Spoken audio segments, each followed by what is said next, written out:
यह कहानी सुंदरबन जंगल की है, जहाँ टोनी चिड़िया अपने पति चिंटू और अपनी बेटी टुनटुनी के साथ रहती थी।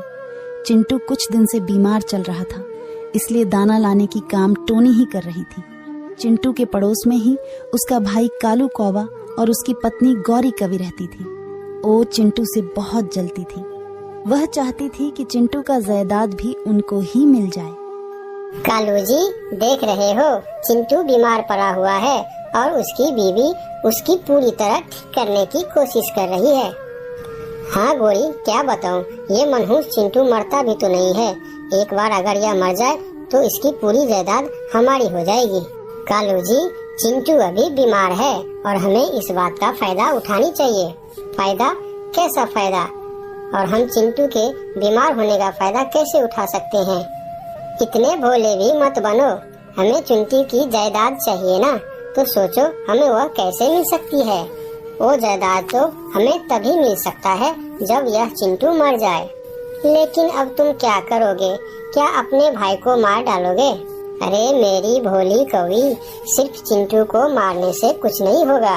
हमें जायदाद तभी मिलेगी जब उनका पूरा परिवार मर जाए। लेकिन तुम उसके पूरे परिवार को मारोगे कैसे? तुम उसकी फिक्र मत करो, मेरे पास एक उपाय है।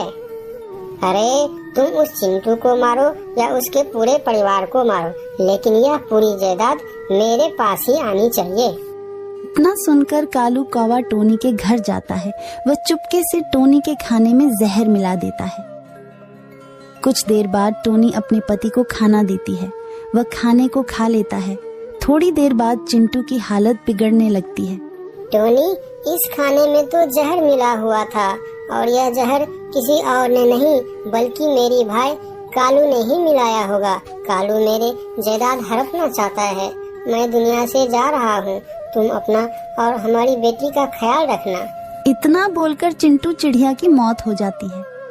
अपनी पति की मौत पर टोनी बहुत रोती है। तभी कालू कौवा भी देखता है कि चिंटू की मौत हो गई है। अरे गोरी, चिंटू तो मर गया, लेकिन टोनी और उसकी बेटी ने तो खाना ही नहीं खाया।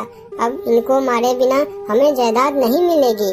अब टोनी और उसकी बेटी को कैसा मारा जाए, हमें तो समझ नहीं आ रहा है। मेरे पास एक उपाय है। हम टोनी को उसके अपने पति के मारने के इल्जाम में फंसा देते हैं। हाँ, यही सही रहेगा। मैं अभी राजा के पास जा रहा हूँ। राजा जी, उस टोनी चिड़िया ने हमारे भाई चिंटू को खाने में जहर दे दिया और वो खाना खाने के बाद मेरा भाई का मौत हो गया। अब आप ही मुझे न्याय दे दीजिए महाराज। पहले मैं पूरी तरह से जांच पड़ताल करूंगी। सिपाही, जाओ उस टोनी चिड़िया को लेकर आओ और वो खाना भी लेकर आना जिसके खाने से चिंटू की मौत हो गई है। उसके बाद सिपाही टोनी चिड़िया और उस जहरीला खाना को लेकर आता है। टोनी चिड़िया, क्या यह सच बोल रहा है कि तुमने खाना में जहर मिलाकर अपने पति को मार डाला? क्यों किया तुमने ऐसा? नहीं महाराज, मैंने ऐसा कुछ भी नहीं किया। मैं भला अपने पति को क्यों मारूंगी? मैं अपने बच्चे को क्यों अनाथ करूंगी? महाराज, चिंटू बहुत समय से बीमार चल रहा था और यह बीमारी का बोझ यह उठा न सकी। इसके लिए इसने चिंटू को खाने में जहर देकर मार दिया। नहीं, मैंने ऐसा कुछ भी नहीं किया। मेरा यकीन करो महाराज। मैं ऐसे बिना सबूत को किसी पर भी यकीन नहीं करता। अब तुमको साबित करना पड़ेगा कि तुमने इस खाने में जहर नहीं डाला था। जो खाना खाने से चिंटू का मौत हुआ है, वही खाना अब तुमको सबके सामने खाकर दिखाना होगा। लेकिन महाराज। बस, अब मैं और कुछ भी नहीं सुनना चाहता। अगर तुम इस खाना को नहीं खाया तो यह साबित हो जाएगा कि खाने में तुमने जहर मिलाया और फिर तुमको फांसी दे दिया जाएगा और तुम्हारी जमीन जायदाद सरकारी मान लिए जाएंगे। अगर मैंने यह खाना नहीं खाया तो मेरी जमीन जायदाद सब सरकारी हो जाएगी, और अगर मैंने इस खाने को खा लिया तो यह जायदाद मेरी बेटी की हो जाएगी। अपनी बेटी के लिए मुझे यह खाना खाना ही पड़ेगा। ठीक है, मैं यह खाना खा लेती हूँ। इतना कहकर टोनी उस खाना को खा लेती है और खाना खाते ही टोनी की मौत हो जाती है। माँ, आपको क्या हो गया? माँ, उठो माँ, चलो माँ, हम अपने घर चलते हैं। माँ, आप उठो माँ, आप बोलते क्यों नहीं हो माँ? चलो हम अपने घर चलते हैं।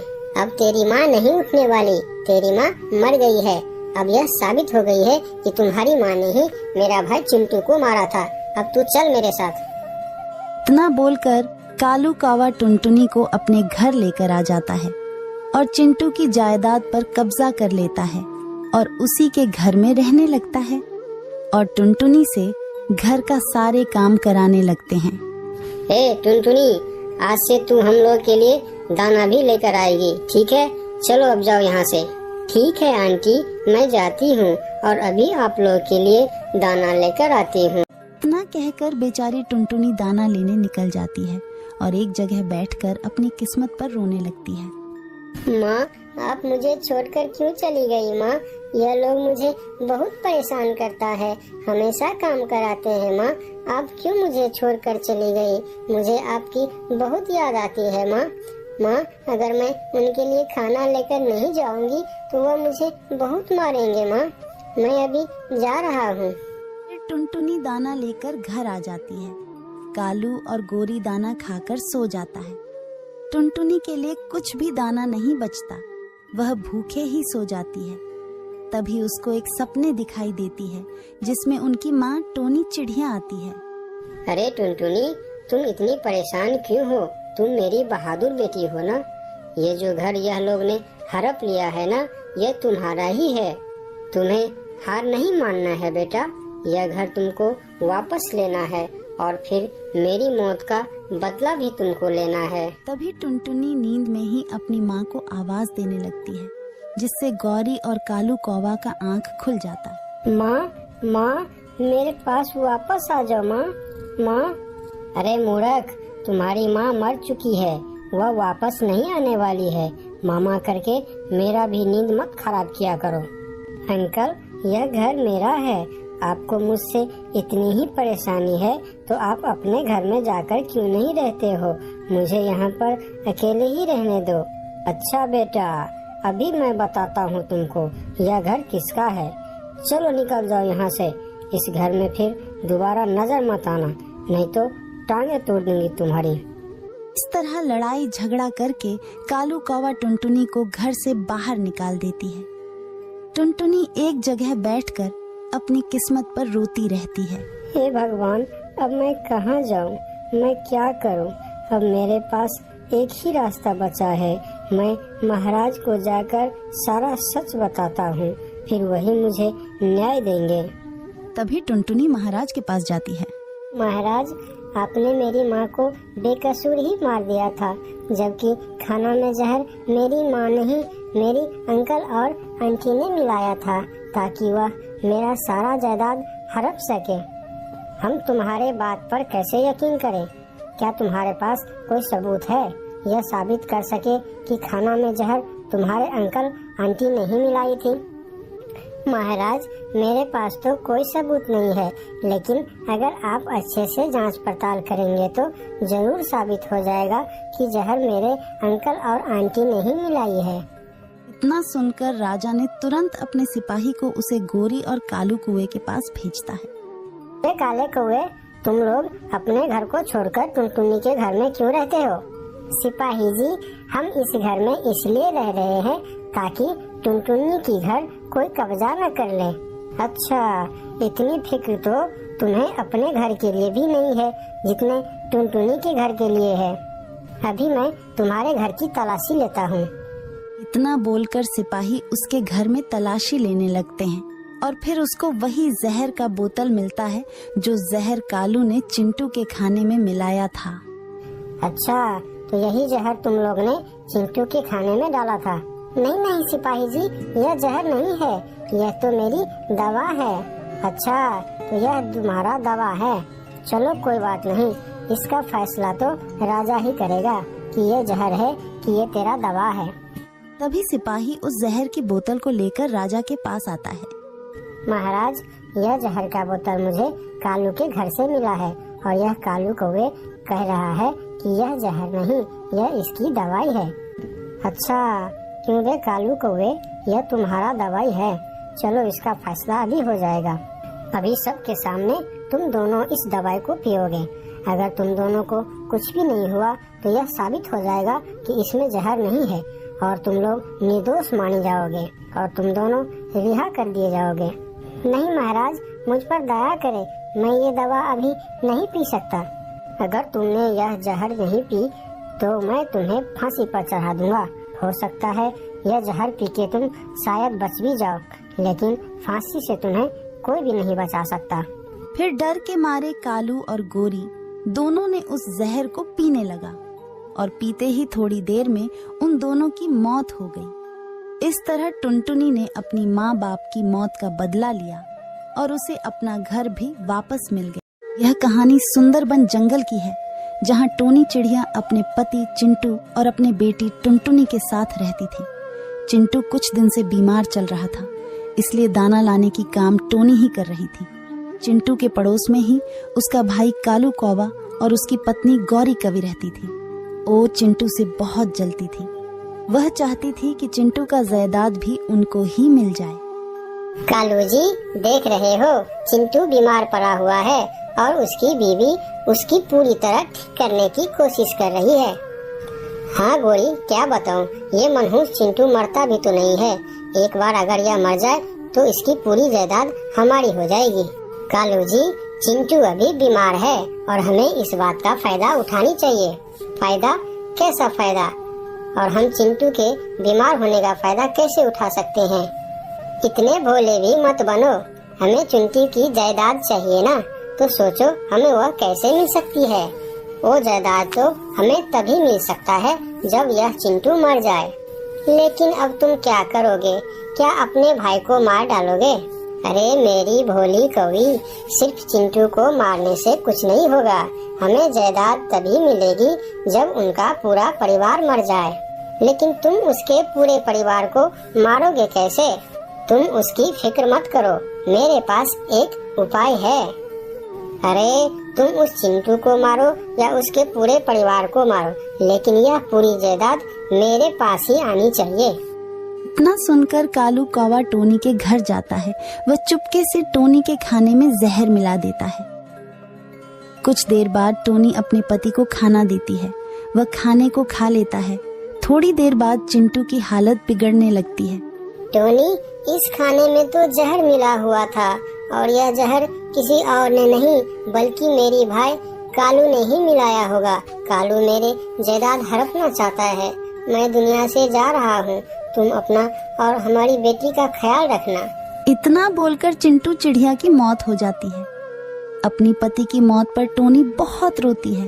तभी कालू कौवा भी देखता है कि चिंटू की मौत हो गई है।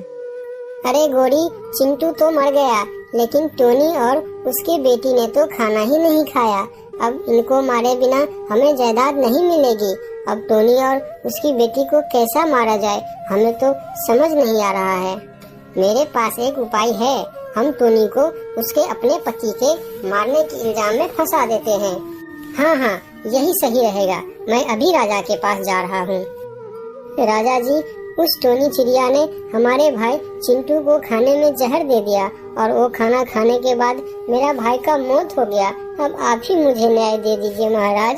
पहले मैं पूरी तरह से जांच पड़ताल करूंगी। सिपाही, जाओ उस टोनी चिड़िया को लेकर आओ और वो खाना भी लेकर आना जिसके खाने से चिंटू की मौत हो गई है। उसके बाद सिपाही टोनी चिड़िया और उस जहरीला खाना को लेकर आता है। टोनी चिड़िया, क्या यह सच बोल रहा है कि तुमने खाना में जहर मिलाकर अपने पति को मार डाला? क्यों किया तुमने ऐसा? नहीं महाराज, मैंने ऐसा कुछ भी नहीं किया। मैं भला अपने पति को क्यों मारूंगी? मैं अपने बच्चे को क्यों अनाथ करूंगी? महाराज, चिंटू बहुत समय से बीमार चल रहा था और यह बीमारी का बोझ यह उठा न सकी। इसके लिए इसने चिंटू को खाने में जहर देकर मार दिया। नहीं, मैंने ऐसा कुछ भी नहीं किया। मेरा यकीन करो महाराज। मैं ऐसे बिना सबूत को किसी पर भी यकीन नहीं करता। अब तुमको साबित करना पड़ेगा कि तुमने इस खाने में जहर नहीं डाला था। जो खाना खाने से चिंटू का मौत हुआ है, वही खाना अब तुमको सबके सामने खाकर दिखाना होगा। लेकिन महाराज। बस, अब मैं और कुछ भी नहीं सुनना चाहता। अगर तुम इस खाना को नहीं खाया तो यह साबित हो जाएगा कि खाने में तुमने जहर मिलाया और फिर तुमको फांसी दे दिया जाएगा और तुम्हारी जमीन जायदाद सरकारी मान लिए जाएंगे। अगर मैंने यह खाना नहीं खाया तो मेरी जमीन जायदाद सब सरकारी हो जाएगी, और अगर मैंने इस खाने को खा लिया तो यह जायदाद मेरी बेटी की हो जाएगी। अपनी बेटी के लिए मुझे यह खाना खाना ही पड़ेगा। ठीक है, मैं यह खाना खा लेती हूँ। इतना कहकर टोनी उस खाना को खा लेती है और खाना खाते ही टोनी की मौत हो जाती है।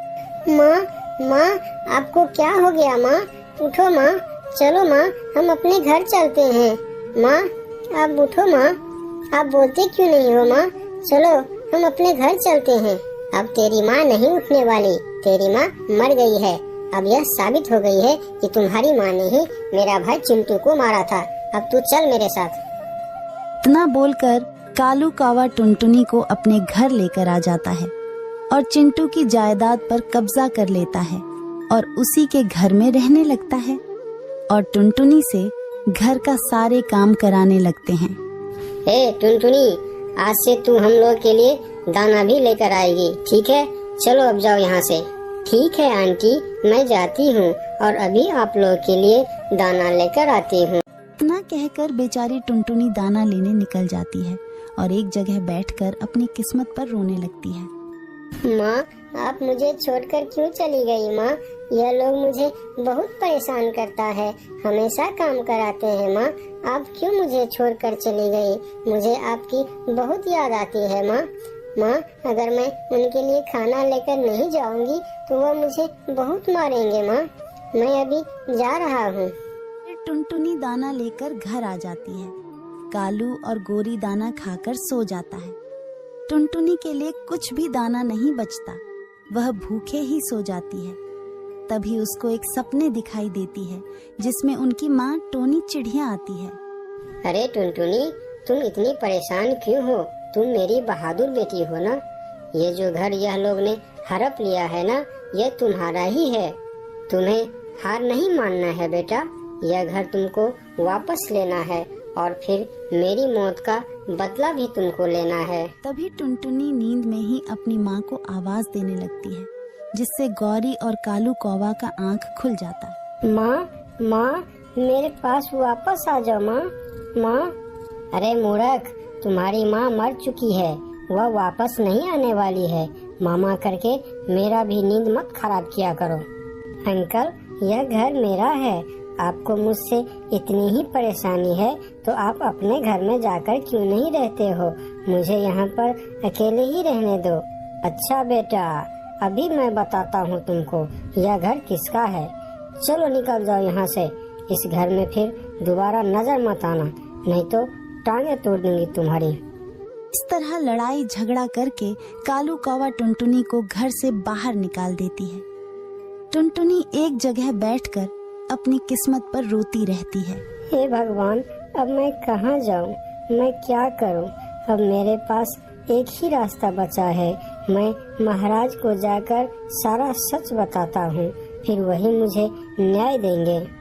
तभी टुनटुनी महाराज के पास जाती है।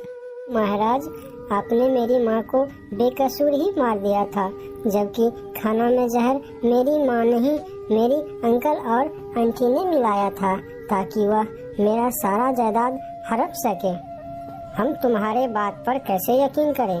क्या तुम्हारे पास कोई सबूत है यह साबित कर सके कि खाना में जहर तुम्हारे अंकल आंटी नहीं मिलाई थी? महाराज, मेरे पास तो कोई सबूत नहीं है, लेकिन अगर आप अच्छे से जांच पड़ताल करेंगे तो जरूर साबित हो जाएगा कि जहर मेरे अंकल और आंटी ने ही मिलाई है। इतना सुनकर राजा ने तुरंत अपने सिपाही को उसे गोरी और कालू कुएं के पास भेजता है। काले कौवे, तुम लोग अपने घर को छोड़कर टुनटुनी के घर में क्यों रहते हो? सिपाही जी, हम इस घर में इसलिए रह रहे हैं ताकि टुनटुनी की घर कोई कब्जा न कर ले। अच्छा, इतनी फिक्र तो तुम्हें अपने घर के लिए भी नहीं है जितने टुनटुनी के घर के लिए है। अभी मैं तुम्हारे घर की तलाशी लेता हूँ। इतना बोलकर सिपाही उसके घर में तलाशी लेने लगते हैं और फिर उसको वही जहर का बोतल मिलता है जो जहर कालू ने चिंटू के खाने में मिलाया था। अच्छा, तो यही जहर तुम लोग ने चिंटू के खाने में डाला था? नहीं सिपाही जी, यह जहर नहीं है, यह तो मेरी दवा है। अच्छा, तो यह तुम्हारा दवा है? चलो कोई बात नहीं, इसका फैसला तो राजा ही करेगा कि ये जहर है कि ये तेरा दवा है। तभी सिपाही उस जहर की बोतल को लेकर राजा के पास आता है। महाराज, यह जहर का बोतल मुझे कालू के घर से मिला है और यह कालू कौवे कह रहा है कि यह जहर नहीं, यह इसकी दवाई है। अच्छा, क्यों रे कालू कौवे, यह तुम्हारा दवाई है। चलो इसका फैसला अभी हो जाएगा। अभी सबके सामने तुम दोनों इस दवाई को पियोगे। अगर तुम दोनों को कुछ भी नहीं हुआ तो यह साबित हो जाएगा कि इसमें जहर नहीं है और तुम लोग निर्दोष माने जाओगे और तुम दोनों रिहा कर दिए जाओगे। नहीं महाराज, मुझ पर दया करे, मैं ये दवा अभी नहीं पी सकता। अगर तुमने यह जहर नहीं पी तो मैं तुम्हें फांसी पर चढ़ा दूंगा। हो सकता है यह जहर पी के तुम शायद बच भी जाओ, लेकिन फांसी से तुम्हें कोई भी नहीं बचा सकता। फिर डर के मारे कालू और गोरी दोनों ने उस जहर को पीने लगा और पीते ही थोड़ी देर में उन दोनों की मौत हो गई। इस तरह टुनटुनी ने अपनी माँ बाप की मौत का बदला लिया और उसे अपना घर भी वापस मिल गया।